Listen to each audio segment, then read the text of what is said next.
రాధాకృష్ణ జోహార్ జోహార్ సర్వేపల్లి రాధాకృష్ణ జోహార్.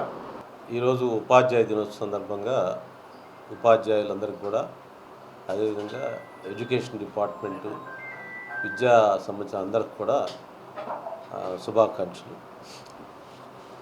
అదేవిధంగా విజయవాడలో మొన్న వచ్చిన తుఫాన్, బుడమేరు వల్ల వచ్చిన తుఫాను ముంపు, దీనంతటిపై వైసీపీ బురద రాజకీయం చేస్తూ ఉంది. వైసీపీ బురద రాజకీయాన్ని తీవ్రంగా ఖండిస్తూ ఉన్నారు. ఒక విపత్తు వచ్చినప్పుడు బాధ్యతాయుతమైన రాజకీయ పార్టీగా, ప్రతిపక్షంగా దానిలో సహాయ చర్యలో పాల్గొనాలి. ఎక్కడన్నా ప్రభుత్వానికి సలహాలు, సంప్రదింపులు చేయాలి.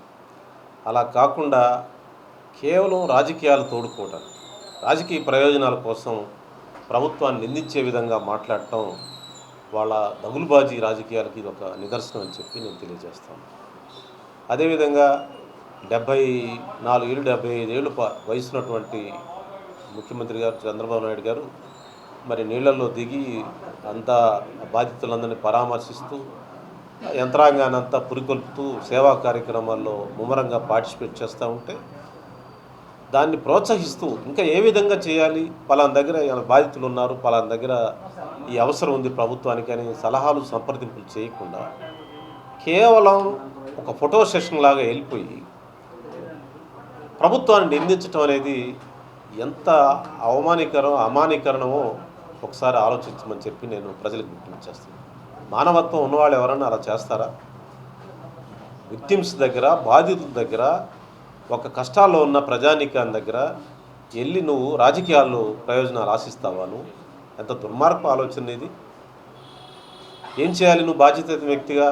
పలానా దగ్గర బాధితులు ఉన్నారు, పలానా దగ్గర విక్టిమ్స్ ఉన్నారు, పలానా దగ్గర గండి పూడ్చాలి, పలానా దగ్గర నీళ్ళలో పడవ కావాలి, లేదా పలానా దగ్గర మెడిసిన్స్ కావాలి, పలానా దగ్గర ఆహారం కావాలని అలాంటి సలహాలు, సంప్రదింపులు నీ పార్టీ పరంగా చేసే విధంగా వాళ్ళ పురికొల్పకుండా కేవలం జరిగింది, విపత్తు వచ్చింది, అది ఎవరి చేతిలో ఉండదు.